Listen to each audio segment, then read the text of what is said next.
आज की इस क्लास में सभी बच्चों का स्वागत है। अभी हम तरफ से स्टार्ट करेंगे। जय राधा माधव कुंज बिहारी, जय राधा माधव कुंज बिहारी, जय गोपीजन वल्लभ गिरधारी, जय गोपीजन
गौर प्रेमानंदे हरि हरि बोल। हरे कृष्णा। आज की इस क्लास में सभी भक्तों का स्वागत है। अभी मंगलाचरण से स्टार्ट करेंगे।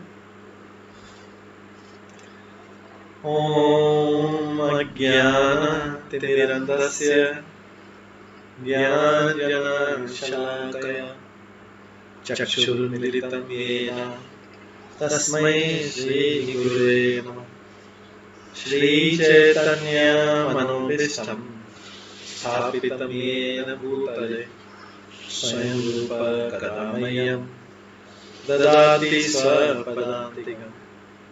वन्देऽहं श्रीगुरो श्रीयुतपदकमलं श्रीगुरुं वैष्णवांश्च श्रीरूपं साग्रजातं सहगण रघुनाथान्वितं तं सजीवं साद्वैतं सावधूतं परिजनसहितं कृष्णचैतन्यदेवं श्रीराधाकृष्णपादां सहगण ललिता श्रीविशाखान्वितांश्च।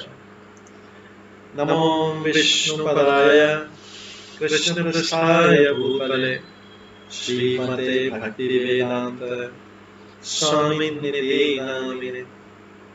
नमस्ते सरस्वती देवे गौरवाणी प्रचारिणे निर्विशेष शून्यवादी पाश्चात्यदेशधारिणे। वाञ्छाकल्पतरुभ्यश्च कृपासिन्धुभ्येव च पतितानां पावनेभ्यो वैष्णवेभ्यो नमो नमः। जय श्री कृष्ण चैतन्य प्रभु नित्यानंद श्री अद्वैत गदाधर श्रीवासादि गौर भक्तवृंद। हरे कृष्ण कृष्ण कृष्ण हरे हरे, हरे राम राम राम हरे हरे। ओम नमो भगवते वासुदेवाय। ओम नमो भगवते वासुदेवाय। ओम नमो भगवते वासुदेवाय। नारायणं नमस्कृत्य नरं चैव नरोत्तमं देवीं सरस्वतीं व्यासं ततो जयमुदीरये। नमस्ते भद्रेषु नित्यं भागवत सेवया भगवते उत्तम श्लोके भक्तिर्भवति नैष्ठिकी। कृष्णाय वासुदेवाय देवकी नंदनाय च नन्दगोपकुमाराय गोविन्दाय नमो नमः। सर्ववेदान्तसारमे श्रीभागवतम् इष्यते तदसामृतार्थस्य नान्यदृशादति क्वचित्। आराध्यो भगवान् ब्रजेश तनयसन्धाम वृन्दावन। रम्य काचिदुपासना ब्रजवधूवरेण या कल्पिता। श्रीमद्भागवतं प्रमाणम् अमलं प्रेमकुमारतमः श्रीचैतन्यमहाप्रभुमतमेदं तत्रादरो न परम्। मूकं करोति वाचालं पङ्गुलं लङ्घयते गिरिं यत्कृपातमहं वन्दे परमानन्दमाधवम्। हरे कृष्ण।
हरे कृष्णा।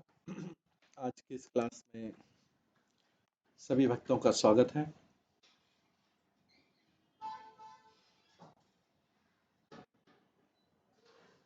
कल हम श्रवण कर रहे थे श्रीमद् भागवतम के तीसरे स्कंद के 28वें अध्याय से,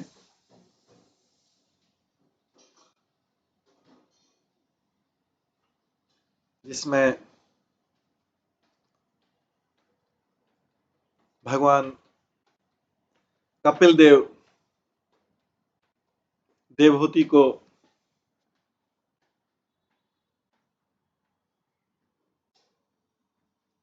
आदेश दे रहे हैं। इसलिए अध्याय का नाम है भक्ति साधना के लिए कपिल के आदेश। ये साधना किस प्रकार करनी चाहिए,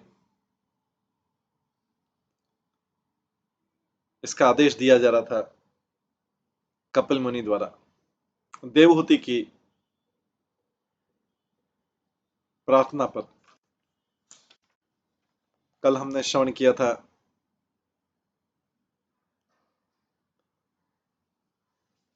कि किस प्रकार से भगवान के दर्शन करने चाहिए। योगी को भगवान के कमल सदृश मुखमंडल का ध्यान करना चाहिए। कैसे?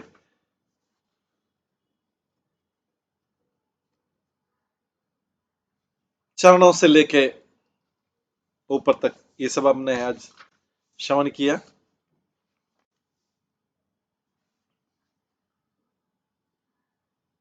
आज हम इसके आगे का श्रवण करेंगे।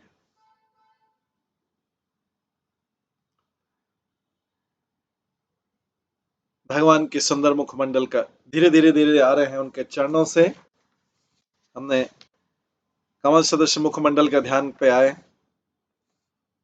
इससे पहले उनकी कौमुदकी नामक गदा का ध्यान, और हमने देखा था कि भगवान की मोती माला का भी ध्यान करना चाहिए। अब हम श्रवण करेंगे आगे भगवान का ध्यान कैसा करना चाहिए। यत् श्री निकेतम मलिभिः परिसेव्यमानम् भृत्या स्वया कुटिलकुन्तलवृन्दजुष्टम् मीनाद्वयाश्रयम् अधिक्षिपत् अब्जनेत्रम् ध्यायेत् मनमयम् अतीन्द्रउल्लसत्। तब योगी भगवान के सुंदर मुखमंडल का ध्यान करता है, जो घुंघराले बालों, कमल जैसे नेत्रों तथा नाचती भौं से सुशोभित है। इसकी शोभा के आगे भौनों से घिरा कमल तथा तैरती हुई मछलियों की जोड़ी मात खा जाती है। तात्पर्य एक महत्वपूर्ण कथन है, ध्यायेन मनोमयम। मनोमयम कल्पना नहीं। निर्विवादी सोचते हैं कि योगी अपनी इच्छा अनुसार किसी भी रूप की कल्पना कर सकता है, किंतु जैसा कि यहाँ कहा गया, योगी को उस रूप का ध्यान करना चाहिए जिसका अनुभव भक्तों ने किया है। भक्तगण भगवान के कभी भी किसी काल्पनिक रूप का ध्यान नहीं करते। वे किसी काल्पनिक वस्तु से संतुष्ट नहीं होते। वे भगवान के दिव्य रूप हैं, और प्रत्येक भक्त एक विशेष रूप को चाहता है और उसी रूप की पूजा करते हुए भगवान की सेवा में लग जाता है।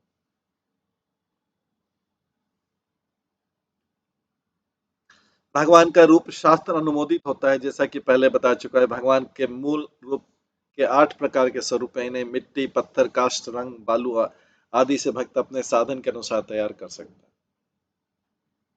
मन के भीतर भगवान के स्वरूप का अंकन मनोमयम है। भगवान के रूप के 8 विभिन्न प्रकारों में अंकन सम्मिलित है। भगवान के वास्तविक रूप का ध्यान विभिन्न रूप से प्रकट हो सकता है, किंतु इससे निष्कर्ष नहीं निकालना चाहिए कि किसी को उस स्वरूप की कल्पना करनी होगी। इस श्लोक में 2 उपमाएं। पहली उपमा में भगवान के मुखमंडल की तुलना कमल से की गई है,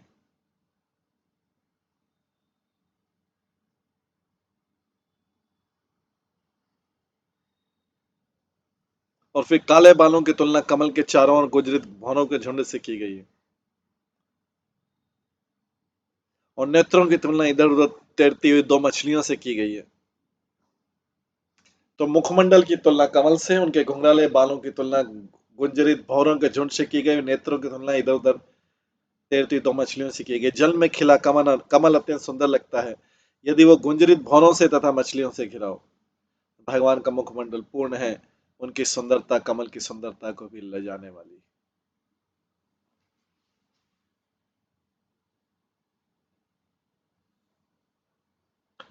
आगे के श्लोक में बोलते, तस्यावलोकम अधिकम कृत्याति घोर तापत्रयोपशमनाय निष्टम अक्षणम् स्निग्धास्मितानुगुणितं विपुलप्रसादं ध्यायेत चिरं विपुलभावनया गुहाय। योगी को चाहिए कि भगवान के नेत्रों की कृपापूर्ण चितवन का ध्यान पूर्ण समर्पण भाव से करे, क्योंकि उससे भक्तों के अत्यंत भयावह 3 प्रकार के कष्टों का शमन होता है। प्रेम भरी मुस्कान से युक्त उनकी चितवन विपुल प्रसाद से पूर्ण है। तात्पर्य, जब तक मनुष्य इस भौतिक शरीर के साथ बद्ध जीवन में रहता है, वो नाना प्रकार की चिंताओं तथा कष्टों को भोगता रहता है। कोई भी भौतिक शक्ति के प्रभाव से नहीं बच सकता, भले ही वो दिव्य पद को क्यों न प्राप्त हो। कभी कभी अड़चने आती है, किंतु भक्तों की सारी चिंताएं तथा कष्ट भगवान के सुंदर रूप का या उनके मुस्कान भरे मुख का चिंतन करते हुए दूर हो जाते हैं। भगवान अपने भक्तों को असंख्य वर देने वाले हैं, और सबसे बड़ा प्रसाद तो उसका उनका मुस्कुराता चेहरा है भगवान का, जो भक्तों के लिए कृपा से पूर्ण है।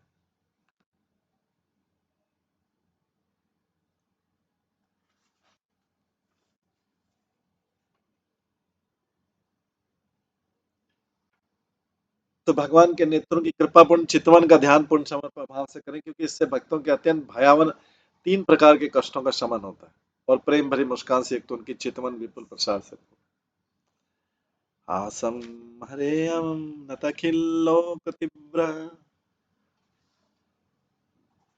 शोक श्रुसागर विशेषणाम मति उदारम सम्मोहेन रचितम निजमायया अस्य भ्रूमण्डलं मुनिकृते मकरध्वजस्य।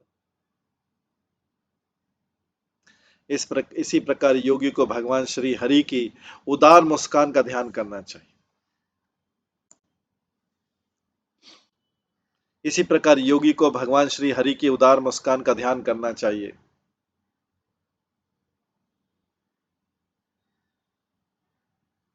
जो घोर शोक से उत्पन्न उनके अश्रुओं के समुद्र को सुखाने वाला है।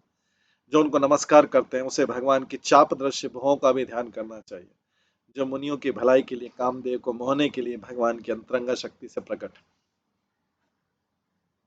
योगी को भगवान श्री हरि की उदार मुस्कान का ध्यान करना चाहिए।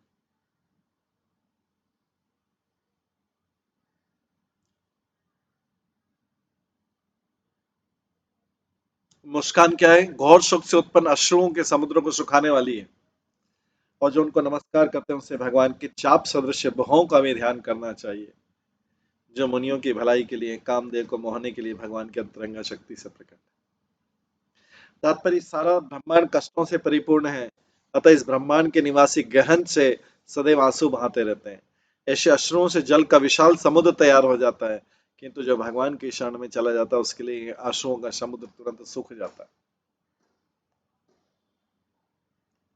उसे केवल मोहक मुस्कान के दर्शन करने की आवश्यकता है। दूसरे शब्दों में, भगवान की मोहक मुस्कान के दर्शन होते ही सारा संसार का सारा शोक शमित हो जाता है। इस श्लोक में भगवान की भवें इतनी मोहक है कि उससे इंद्रिय आकर्षण का सौंदर्य भूल जाता है, और काम का देवता मकर ध्वज कहलाता है।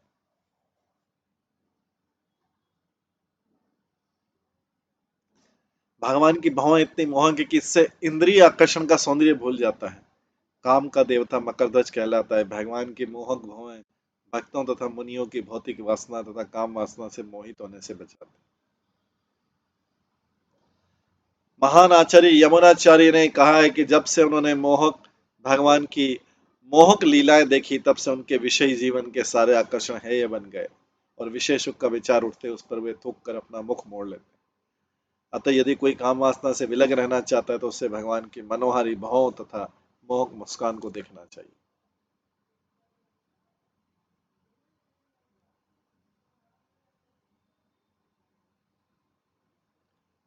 आगे के श्लोक में आता है, ध्यायानं प्रहसितं बहुलाधरष्टो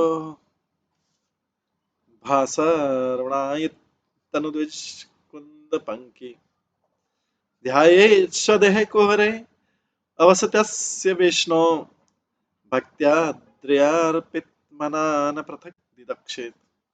योगी को चाहिए कि प्रेम में डूबा हुआ भक्ति पूर्वक अपने अंतरतम में भगवान विष्णु के अट्टहास का ध्यान करे। उनका यह अट्टहास इतना मोहक है कि इसका सरलता से ध्यान किया जा सकता है। भगवान के हंसते समय उनके छोटे छोटे दांत चमेली की कलियों जैसे दिखते हैं।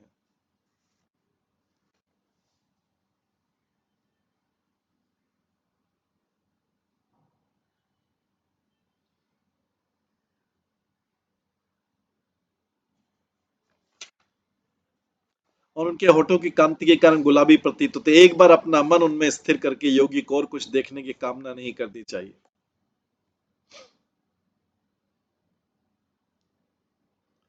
तात्पर्य यहाँ पे संस्तुति की गई, योगी को चाहिए कि भगवान की हंसी का भली भांति अध्ययन करके उनके अट्टहास का चिंतन करें। मुस्कान, हंसी, मुख, होठ, दांत के ध्यान ये विशेष स्पष्ट रूप से इंगित करते हैं कि ईश्वर निराकार नहीं है। यहाँ पर बताया गया कि मनुष्य को चाहिए कि विष्णु की हंसी का ध्यान करें। इसके अतिरिक्त कोई अन्य कार्य नहीं जिससे भक्त का हृदय स्वच्छ हो सके। भगवान विष्णु की हंसी की विशेषता है कि जब वे हंसते हैं तो उनके कंद कली जैसे छोटे छोटे दांत उनके गुलाबी होठों के प्रतिबिंब से लाल लाल हो जाते हैं।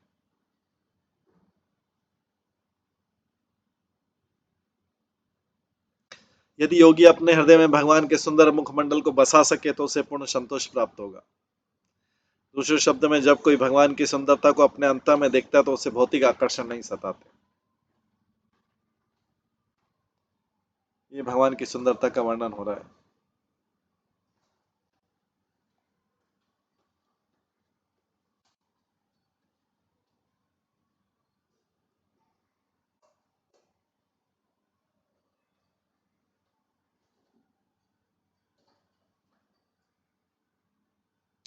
एवं हरो भगवति प्रतिलब्ध भावो प्रत्याद्रवत हृदय उत्फुल्लक प्रमोदात् औत्कंठ्य बाष्प कलया मुहर्दमान ततचापि चित्त बड़िशम शनके विये।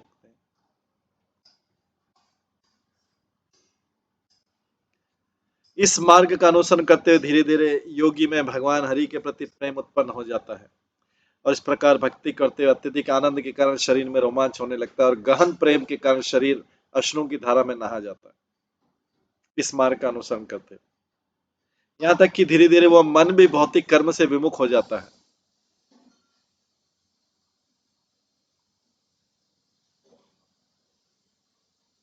जिसे योगी भगवान को आकर्ष करने के साधन के रूप में प्रयुक्त करता है। जिस प्रकार मछली को आकर्ष करने के लिए कांटिया प्रयुक्त की जाती है,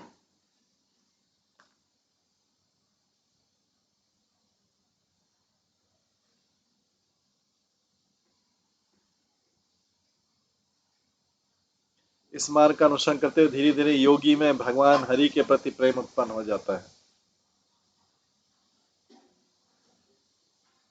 और इस प्रकार भक्ति करते अत्यधिक आनंद के कारण शरीर में रोमांच होने लगता है और गहन प्रेम के कारण शरीर अश्रुओं की धारा से नहा जाता है। यहाँ तक कि धीरे धीरे मन भी भौतिक कर्म से विमुख हो जाता है। जिससे योगी भगवान को आकर्ष करने के साधन के रूप में प्रयुक्त करता है। जिस प्रकार मछली को आकर्ष करने के लिए कटियां प्रयुक्त की जाती है।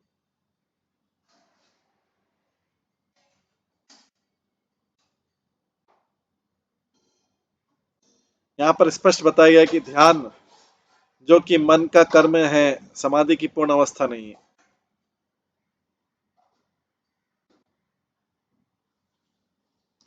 यहाँ पर स्पष्ट बताया कि ध्यान जो कि मन का कर्म है, समाधि की पूर्ण अवस्था नहीं है।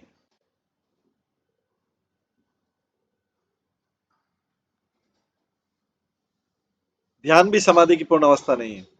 प्रारंभ में मन का उपयोग भगवान के स्वरूप को आकर्षित करने के लिए किया जाता है, किंतु उच्चतर अवस्था में मन का प्रयोग का प्रश्न नहीं उठता। भक्त अपनी इंद्रियों की शुद्धि के द्वारा भगवान की सेवा करने लगता है। दूसरे शब्द में, जब तक कोई शुद्ध भक्ति को प्राप्त नहीं कर लेता तब तक तब तक ये योग के ध्यान की आवश्यकता पड़ती है। मन का उपयोग इंद्रिय को शुद्ध करने में किया जाता है, किंतु जब ध्यान द्वारा इंद्रिया शुद्ध हो जाती है तो किसी स्थान पर बैठकर भगवान के स्वरूप का ध्यान करने की आवश्यकता नहीं रह जाती। मनुष्य इतना अभ्यस्त हो जाता है कि स्वतः भगवान की सेवा में लग जाता है। जब मन को बलपूर्वक ईश्वर के स्वरूप में लगाया जाता है तो निर्बीज योग अर्थात प्राणहीन योग कहलाता है। जब मन को बलपूर्वक ईश्वर के स्वरूप में लगाया जाता है तो निर्बीज योग अर्थात प्राणहीन योग कहलाता है, क्योंकि योगी स्वतः भगवत भक्ति में नहीं लगता, किंतु जब वह निरंतर भगवान का चिंतन करता है तो यह सबीज योग या जीवित योग कहलाता है। मनुष्य को इस सबीज योग तक पहुंचना होता है।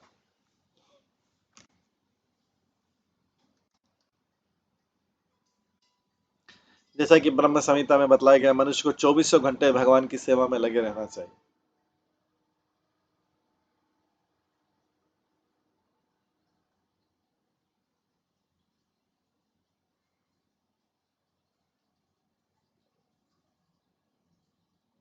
जैसा कि ब्रह्म संहिता में बताया गया, मनुष्य को चौबीसों घंटे भगवान की सेवा में लगे रहना चाहिए।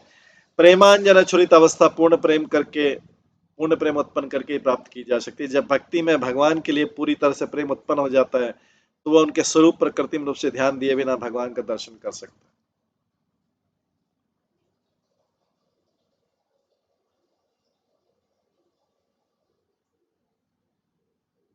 उसकी दृष्टि दिव्य रहती है क्योंकि उसके पास कोई कार्य नहीं रहता है। आत्म साक्षात्कार की इस अवस्था पर मन को कृत्रिम रूप से लगाने की आवश्यकता नहीं रहती है, क्योंकि निम्न अवस्थाओं में ध्यान की संस्तुति भक्ति पद तक पहुंचने के लिए की जाती है। अतः जो पहले से भगवान की दिव्य प्रेमा भक्ति में लगे हैं वैसे ध्यान से ऊपर हैं। ये पूर्णता की अवस्था कृष्ण चेतना कहलाती है।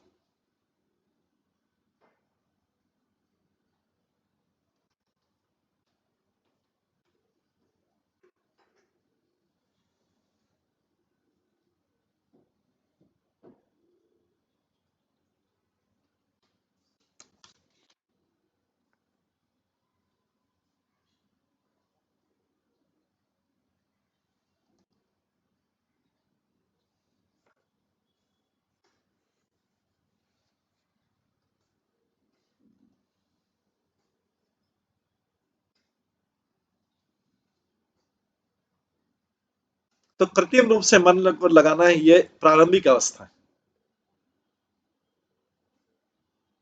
मन का उपयोग करके इंद्रिय को शुद्ध करने में किया, किंतु जब ध्यान द्वारा इंद्रिया शुद्ध हो जाती तो किसी एक जगह पर बैठकर भगवान के स्वरूप का ध्यान करने की आवश्यकता नहीं। मनुष्य इतना अभ्यस्त हो जाता है कि स्वतः भगवान की सेवा में लग जाता है ऑटोमेटिकली।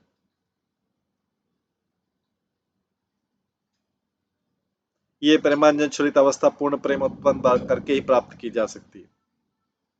जब भक्ति में भगवान के लिए पूरी तरह प्रेम उत्पन्न हो जाता है तो वो उनके स्वरूप पर कृत्रिम रूप से ध्यान के बिना भगवान का दर्शन कर सकता है।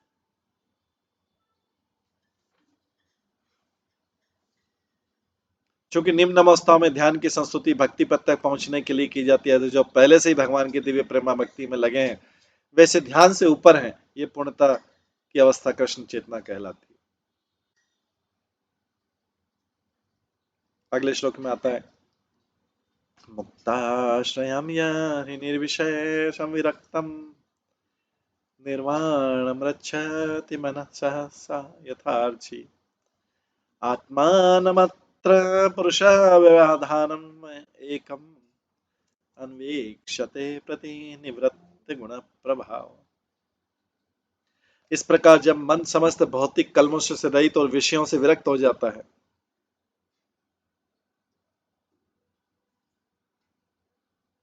इस प्रकार जब मन समस्त भौतिक कल्मश रहित और विषयों से विरक्त हो जाता है, वो दीपक की लौ के समान हो जाता है।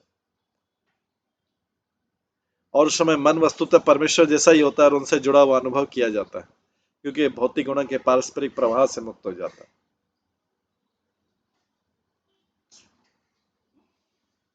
तो तात्पर्य में बताते हैं कि भौतिक जगत में मन के कार्य स्वीकारना और नकारना,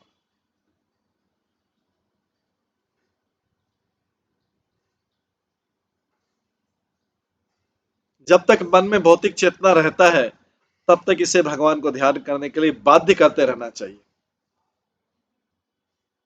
तो मन को कब फोर्स करना चाहिए? जब तक मन भौतिक चेतना में रहता है तब तक इसे भगवान को ध्यान करने के लिए उसको फोर्स करना चाहिए, बाध्य करते रहना चाहिए, नहीं तो मन मानेगा नहीं। किंतु जब मनुष्य प्रेममय भगवान के प्रेम भाव तक उठ जाता है तो फिर मन स्वतः भगवान के विचार में तल्लीन हो जाता है। तो मन को कब तक प्रेशर डालना है, कब तक, जब तक व्यक्ति भौतिक चेतना में। और जब मन भगवान के प्रेम भाव तक उठ जाता है तो फिर वो स्वतः ही ऑटोमेटिकली भगवान के विचार में होता है। ऐसी दशा में भगवान योगी के पास भगवान की सेवा के अतिरिक्त अन्य कोई विचार ही नहीं रह जाता। भगवान की इच्छाओं के साथ साथ मन के चलने को निर्वाण या परमेश्वर के साथ मन को एक करना कहते हैं। इस अवस्था को कहते हैं निर्वाण अवस्था, जिसमें भगवान की इच्छाओं के साथ साथ मन को लगा देना, मतलब अपनी इच्छा और भगवान की इच्छा एक होगी। भगवान की इच्छाओं के साथ साथ मन के चलने को निर्वाण या परमेश्वर के साथ मन को एक करना कहते हैं। निर्वाण का सर्वश्रेष्ठ उदाहरण भगवत गीता में दिया गया है। प्रारंभ में अर्जुन का मन कृष्ण के मन से विपत हो रहा था, अलग था। कृष्ण चाहते थे कि अर्जुन लड़े, किंतु अर्जुन लड़ना नहीं चाहता था, तब मतभेद था। किंतु भगवान से भगवत गीता सुनने के बाद अर्जुन ने अपने मन को कृष्ण की इच्छा के अनुकूल बना दिया। यह तादात्म्य कहलाता है। किंतु इस तादात्म्य में से अर्जुन तथा कृष्ण की व्यक्तित्व तो समाप्त नहीं है, दोनों अलग अलग थे, लेकिन दोनों का विचार एक हो गया। मायावादी चिंतक इसे समझ नहीं पाते हैं। वे सोचते हैं कि तादात्म्य मतलब एकाकार होने का मतलब है दोनों का इंडिविजुअल का दोनों का व्यक्तित्व एक हो गया। दोनों का व्यक्तित्व अलग रहेगा लेकिन विचार एक हो जाएंगे, मन एक जैसा हो जाएगा। हम भगवत गीता से पाते हैं कि व्यष्टि आत्मा अपना अस्तित्व नहीं खोती, आत्मा के विचार और भगवान के विचार एक जैसे हो जाते हैं। जब मन भगवत प्रेम से पूर्णतः शुद्ध हो जाता है तो मन भगवान का मन बन जाता है। ये बहुत बड़ी बात है। जब कोई भगवत प्रेम में पूर्णतः शुद्ध हो जाता है, उसका मन और भगवान का मन एक हो जाता है। तो ऐसा शुद्ध भक्त जो बोलेगा वो भगवान ही बोल रहे हैं, तो मन भगवान का मन बन जाता है। उस समय मन ना तो प्रत्यक्ष रूप से कर्म करता है, नहीं भगवान की इच्छा पूर्ति के लिए प्रेरणा से रहित रहता है। हमेशा ही वो भगवान के लिए ही कार्य करता है। व्यष्टि मुक्त आत्मा के अन्य कोई कर्म नहीं होता, उसके अलावा अलग से उसका कोई कर्म नहीं रहता। प्रतिनिवृत्त गुण प्रभाव बद्ध अवस्था में मन सदैव भौतिक जगत के 3 गुणों से प्रेरित होकर कर्म में लगता है। बद्ध अवस्था में क्या रहता है, मन भौतिक जगत के कभी किसी गुण से प्रभावित होता रहता है, कभी किसी गुण से प्रभावित होता रहता है, कभी किसी गुण से प्रभावित होता है। भौतिक अवस्था में मन कभी सतोगुण से प्रभावित होता है, कभी रजोगुण से, कभी तमोगुण से।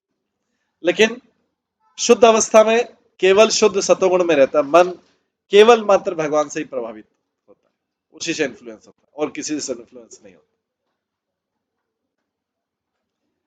किंतु दिव्य अवस्था में ये भौतिक गुण जो छोटे मोटे हैं, तीनों गुण, ये भक्त के मन को विचलित नहीं कर पाते हैं। भक्त के पास भगवान की इच्छाओं की तुष्टि के अतिरिक्त और कोई अन्य चिंता नहीं रहती है। ये पूर्णता की सर्वोच्च अवस्था है, जिसे निर्वाण या निर्वाण मुक्ति कहते हैं।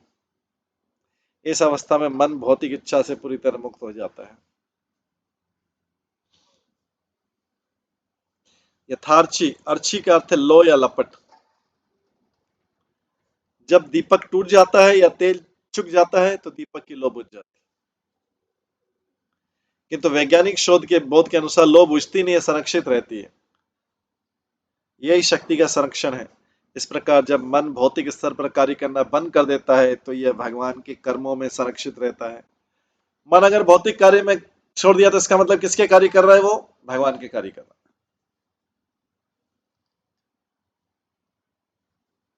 यहाँ पर मायावादी चिंतकों के मन के कर्म के रुद्ध में होने की कल्पना की गई। मानसिक क्रिया के रुद्ध होने का अर्थ प्रकृति के 3 गुणों के प्रभाव से होने वाली क्रियाओं का भी अवरुद्ध होना।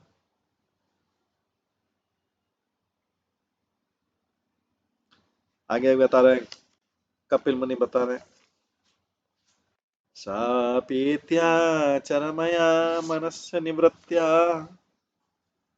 तस्मिन् मोहिनी अवसित सुख दुख बाहे हेतुत्तमपि असति कर्तरि दुःखयो।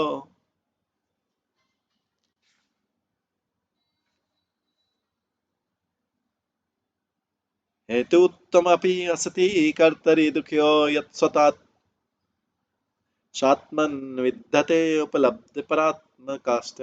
इस प्रकार उच्चतम दिव्य अवस्था में स्थित मन समस्त कर्म फलों से निवृत्त होकर अपनी महिमा में स्थित हो जाता है, जो सुख तथा दुख के सारी भौतिक भोग से परे।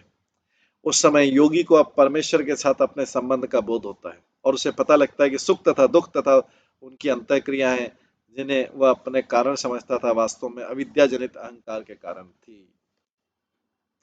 इसके बाद क्या समझता है? उच्चतम दिव्य अवस्था में मन समस्त कर्म फलों से निवृत्त होकर, भौतिक जगत के कर्म फलों से फल ही नहीं रहेगा, अब वो ऐसा काम करेगा, भौतिक जगत के कर्म फलों से निवृत्त होकर अपनी महिमा में स्थित हो जाता है, जो सुख तथा दुख के सारी भौतिक भोग से परे। उस समय योगी को परमेश्वर के साथ अपने संबंध का बोध होता है और उसे पता लगता है कि सुख तथा दुख तथा उसकी उनकी अंतक्रियाएं जिन्हें वह अपने कारण समझता था, वास्तव में अविद्या जनित अहंकार के कारण।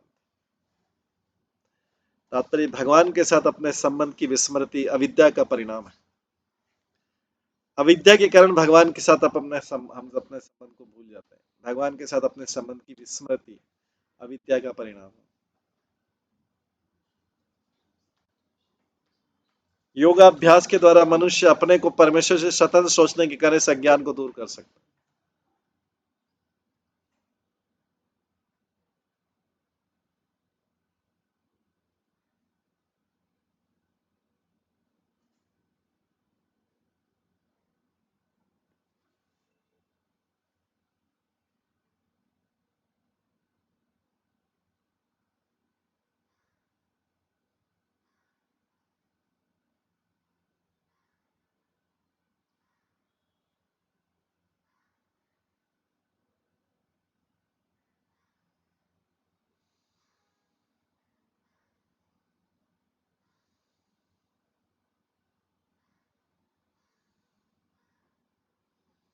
मनुष्य का वास्तविक संबंध शाश्वत रूप से प्रेम का संबंध है भगवान के साथ।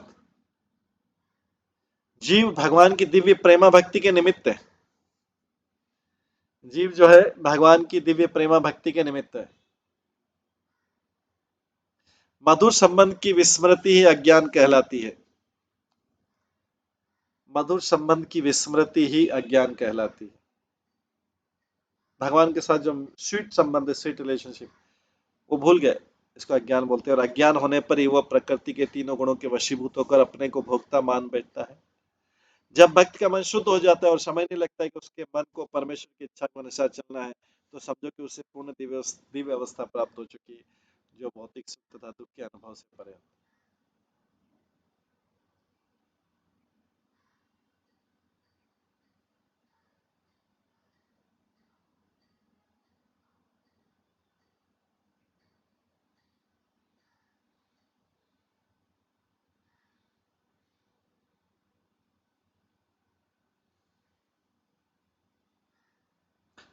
जब तक मनुष्य स्वेच्छा से कर्म करता रहता है उस तो उसे तथाकथित सुख तथा दुख के सारे अनुभव सताते रहते हैं।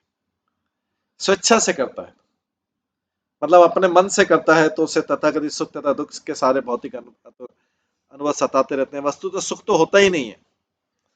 जिस प्रकार किसी पागल व्यक्ति के कर्मों में कोई सुख नहीं मिलता, उसी प्रकार भौतिक कार्यकलापों में सुख तथा दुख की मानसिक अनुभूति झूठी है। वस्तु तो हर वस्तु में दुख।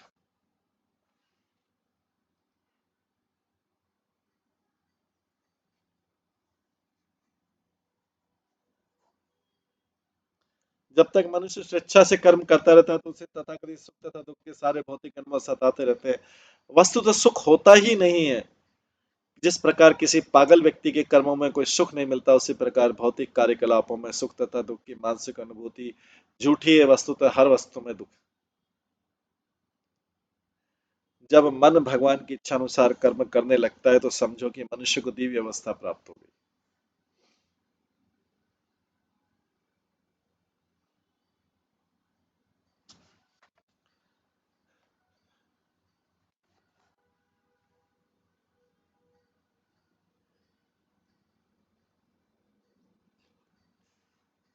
जब मन भगवान की इच्छा अनुसार कर्म करने लगता है, तो समझो कि मनुष्य को दिव्य अवस्था प्राप्त हो गई।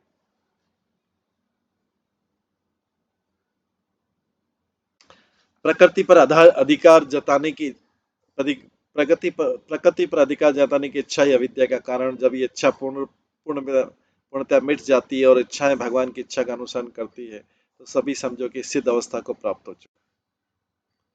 उपलब्ध परात्म काष्ठ है। उपलब्ध करते साक्षात्कार। साक्षात्कार व्यष्टि का सूचक है। सिद्ध मुक्त अवस्था में ही वास्तविक साक्षात्कार होता है। निवृत्त्या का अर्थ है जीव अपनी व्यष्टि बनाए रखता है। तादात्म्य का अर्थ है जीव परमेश्वर के सुख में ही अपना सुख मानता है।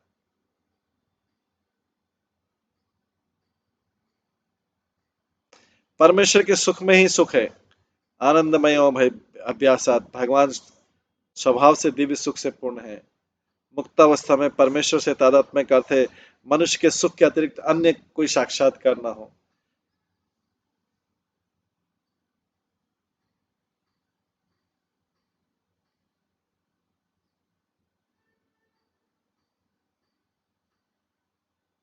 किंतु तो भी व्यष्टि बना रहता, अन्यथा उपलब्ध शब्द जो दिव्य सुख के व्यष्टि साथ साक्षात्कार साथ सूचक है यहाँ पर युक्त नहीं होता।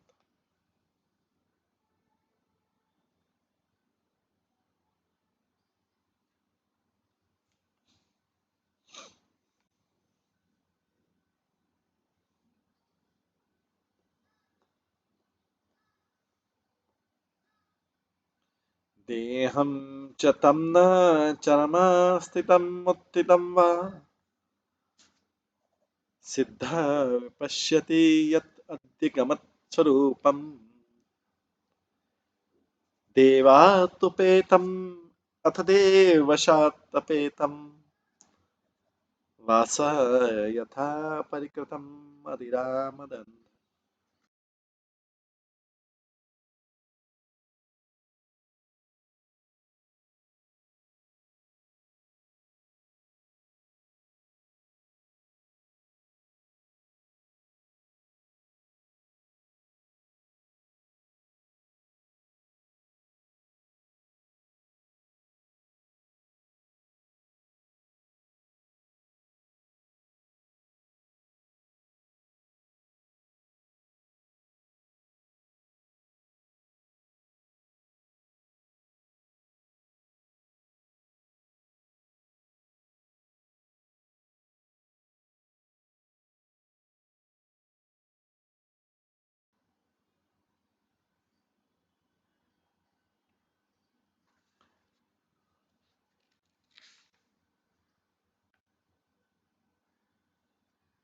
इसको फिर से पढ़ते हैं।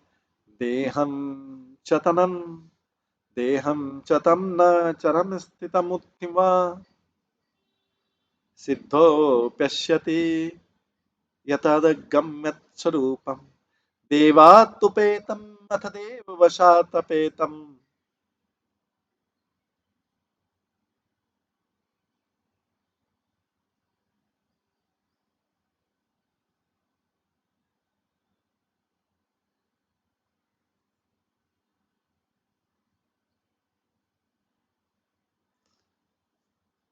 देव वास यथा परिकृतम मदिरा मद अंध।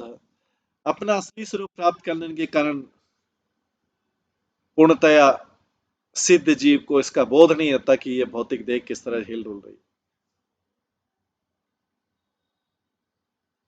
या काम करी। जिस तरह की नशा की हुआ व्यक्ति को सही नहीं समझ पाता कि वो अपने शरीर में वस्त्र धारण किए अथवा नहीं।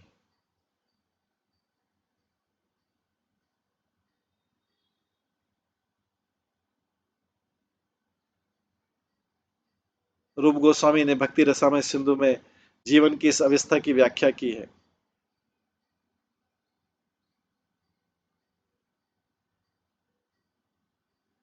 जिस व्यक्ति का मन भगवान की इच्छाओं के अनुरूप होता है उसे 100% भगवान की सेवा में लगाता है। वो अपनी शारीरिक आवश्यकताओं को भी भूल जाता है।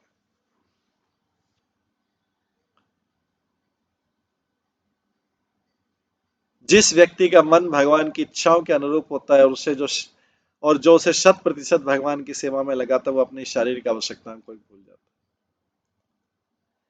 देहोऽपि देववशः खलु कर्म यावत् सारं सारम्भकं प्रतीक्षमीक्षते वसासु तम सप्रपंचम अधिरूढ स्वप्नम पुनः न भजते प्रतिबुद्ध वस्तु। ऐसे मुक्त योगी के इंद्रियों सहित शरीर का भार भगवान अपने ऊपर ले लेते हैं।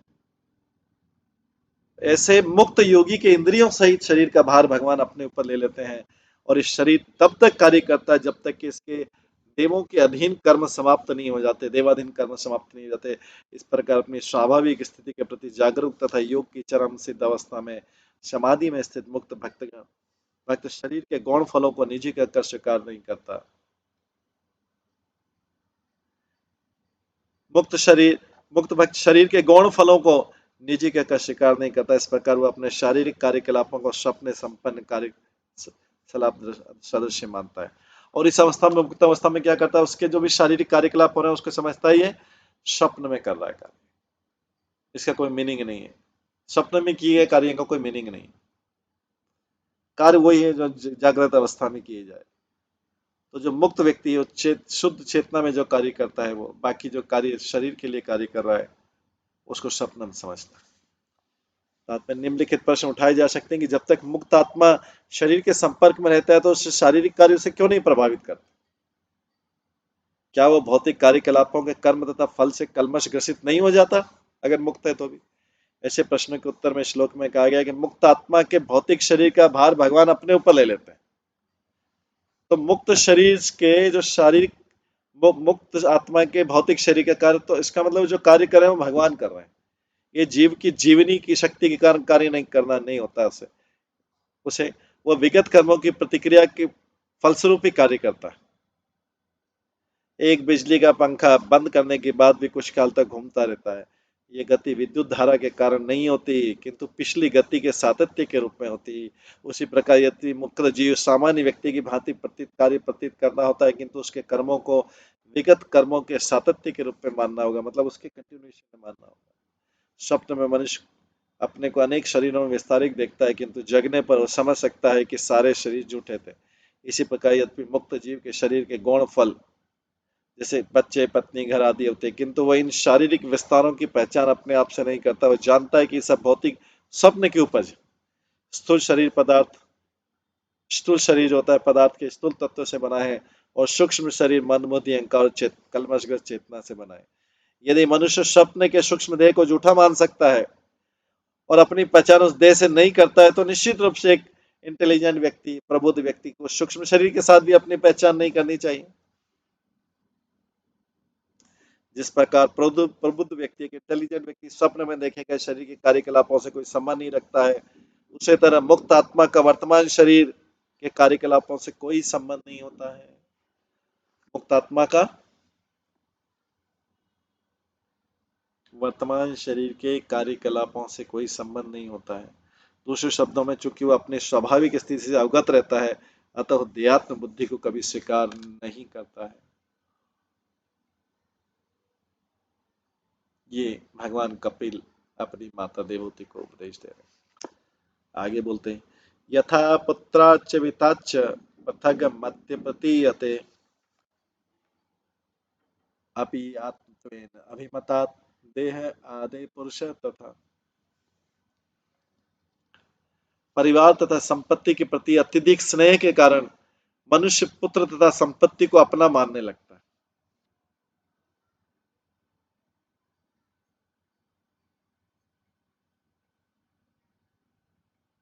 और वह भौतिक शरीर के प्रति स्नेह होने से यह सोचता है कि यह मेरा है।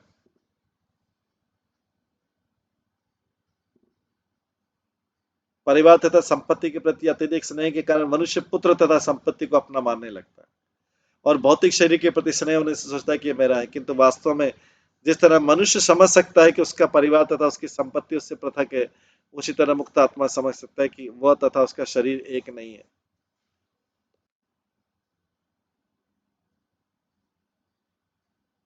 तात्पर्य श्लोक में वास्तविक ज्ञान की अवस्था बताई गई है।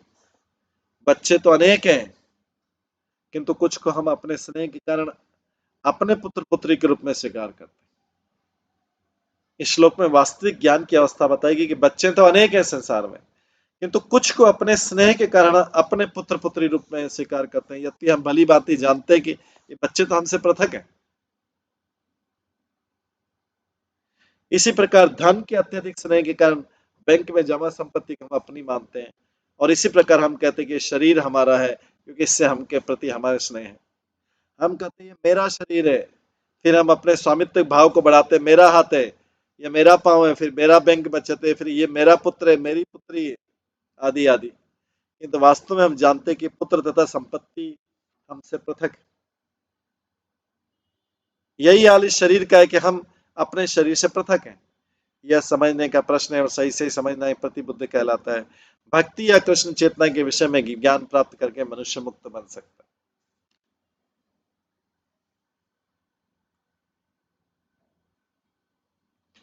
यथा यथाल्मुकात् विस्फुलंगात् धूमात् वापि स्वसंभवात् अपि अपि आत्मतेन अभिमतात् यथा अग्नि पृथकोल्मुकात्। प्रज्वलित अग्नि ज्वाला से, चिंगारी से तथा धुआं से भिन्न है। जो प्रज्वलित अग्नि है, अग्नि जो है ज्वाला से भी भिन्न है, चिंगारी से भी भिन्न है, धुआं से भी भिन्न है। यद्यपि ये सब घनिष्ठ रूप से संबंधित होते हैं क्योंकि एक ही प्रज्वलित काष्ठ उत्पन्न होते हैं। तो देखिए अग्नि हम स्वयं देख पाते हैं, अग्नि अलग है, ज्वाला अलग है, धुआं अलग है, चिंगारी अलग है। लेकिन क्योंकि एक काष्ठ से उत्पन्न होते हैं, घनिष्ठ रूप से संबंधित होते हैं, क्योंकि वे अपने आप को घनिष्ठ रूप से संबंधित समझते हैं क्योंकि एक ही काष्ठ से उत्पन्न होते हैं, एक ही लकड़ी से। यद्यपि प्रज्वलित काष्ठ, चिंगारियां, धुआं तथा लौ पृथक पृथक नहीं रह सकते हैं क्योंकि प्रत्येक अग्नि का अंश रूप है, फिर भी एक दूसरे से पृथक है। अल्पज्ञ धुएं को अग्नि मान लेता है, जो मूर्ख व्यक्ति है धुएं को अग्नि मान लेता है। यद्यपि अग्नि तथा धुआं सर्व पृथक है। अग्नि की उष्मा तथा प्रकाश पृथक पृथक है, भले इनको कोई अलग नहीं कर सकता। आगे बोला गया भूतेन्द्रियांतकरणात् प्रधानात् जीव संगितात् आत्मा तथा पृथक दृष्टा भगवान ब्रह्म संगीता। परब्रह्म कहने वाला भगवान दृष्टा है।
भूतेन्द्रियांत कारणात् प्रधानता जीव संगीतात आत्मा तथा पृथक दृष्टा भगवान ब्रह्म संगीत है।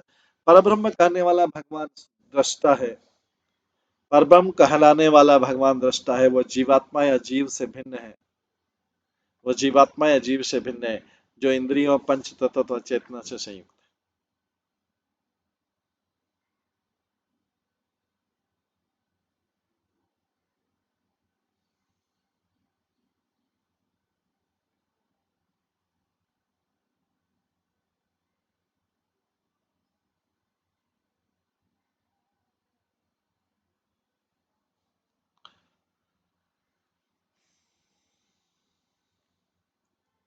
यहाँ पर पूर्ण ब्रह्म की स्पष्ट अवधारणा प्रस्तुत की गई। जीवात्मा भौतिक तत्वों से भिन्न है, या परम पुरुष या भगवान जो भौतिक तत्वों की सृष्टा है, प्रत्येक जीवात्मा से भिन्न है।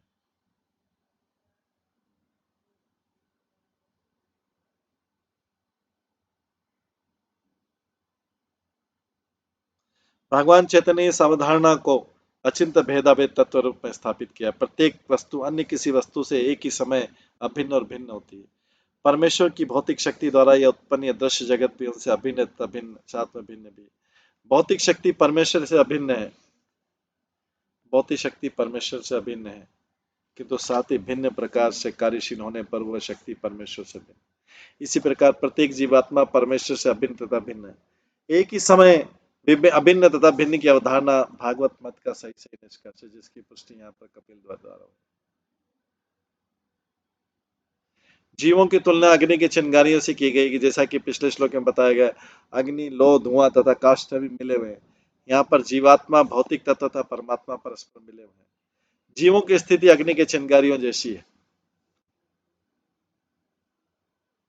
और भौतिक शक्ति की तुलना धुएं से की गई है। अग्नि भी परमेश्वर का अंश है।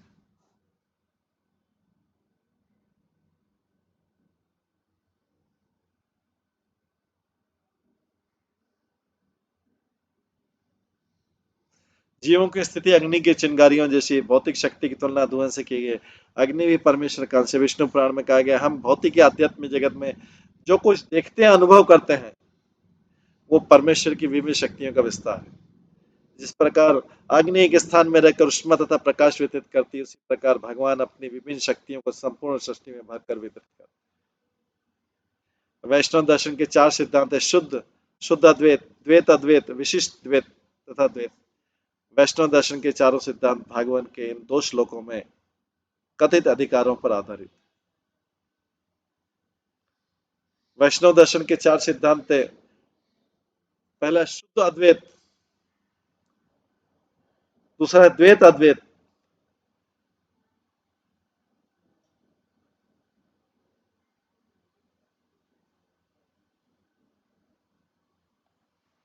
दूसरा द्वैत अद्वैत, तीसरा विशिष्ट अद्वैत और चौथा है द्वैत।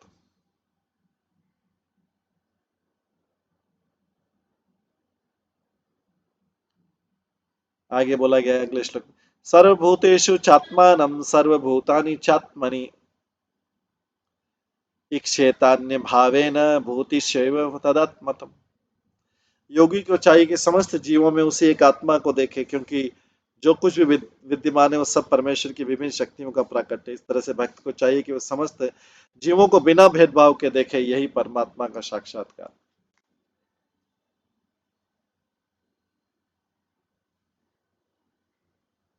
जैसा कि ब्रह्म संहिता में कहा गया, परमात्मा न केवल प्रत्येक ब्रह्मांड में प्रवेश करता है, अपितु वह परमाणु तक में प्रवेश कर जाता है। परमात्मा सर्वत्र सुप्त अवस्था में विद्यमान है, जब कोई उसकी उपस्थिति को सर्वत्र देखता है तो भौतिक उपाधियों से मुक्त हो जाता है। सर्वभूतेषु शब्द को इस प्रकार समझा जा सकता है, जीवों की 4 भिन्न भिन्न श्रेणियां हैं। उद्दीबज मतलब पृथ्वी से उत्पन्न, अंडज अंडे से उत्पन्न, स्वेदज पसीने से उत्पन्न या खमीर से उत्पन्न, और पिंडज मतलब भ्रूण से उत्पन्न। जीवों की इन 4 श्रेणियों की 84 लाख योनियां हैं। जो व्यक्ति भौतिक उपाधियों से मुक्त हो जाता है, वो एक ही प्रकार के आत्मा को सर्वत्र या प्रत्येक जीव में देखता है। अल्पज्ञानी व्यक्ति सोचता है कि पौधे तथा घास पृथ्वी से स्वतः उग जाते हैं, किंतु जो बुद्धिमान व्यक्ति और जिसे आत्मज्ञानी देख सकता है कि वृद्धि स्वतः नहीं होती, उसका कारण आत्मा है और विभिन्न परिस्थितियों में भौतिक शरीर विभिन्न रूपों में प्रकट होते हैं। प्रयोगशाला में सड़न की क्रिया से अनेक जीवाणु पैदा होते हैं।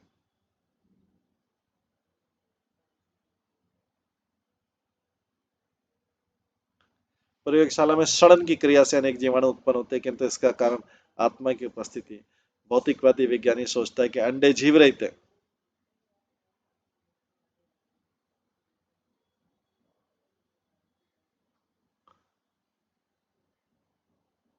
प्रयोगशाला में सड़न की क्रिया से अनेक जीवाणु उत्पन्न होते हैं, किंतु इसका कारण आत्मा की उपस्थिति। भौतिक विज्ञानी सोचता है कि अंडे अंडे जीव रहित है, किंतु ये तथ्य नहीं। हमें वैदिक साहित्य से पता लग गया कि विभिन्न परिस्थितियों में भिन्न भिन्न रूपों वाले जीव उत्पन्न होते हैं।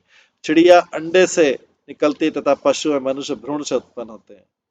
योगी या भक्ति की पूर्ण दृष्टि इसमें होती है कि वह सर्वत्र जीवात्मा की उपस्थिति को देखता है।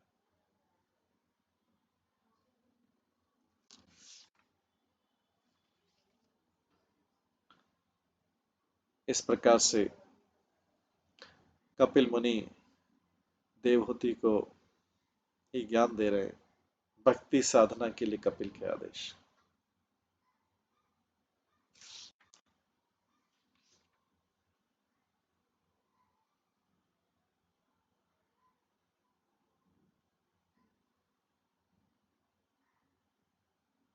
तो आज कपिल भक्ति साधना के कपिल के इन आदेशों को हम यहीं पे विराम देते हैं, और इसके आगे के जो उपदेश हैं वो कल की क्लास में श्रवण करेंगे। हरे कृष्णा। सभी भक्तों का बहुत बहुत धन्यवाद। सब भक्तों के लिए एक बार हरे कृष्ण महामंत्र का जप करते हैं। हरे कृष्णा कृष्णा कृष्णा हरे हरे, हरे राम राम राम राम। श्रीमद् भागवतम महापुराण की जय। शील प्रभुपाद की जय। सभी भक्त गणों की जय। हरे कृष्णा।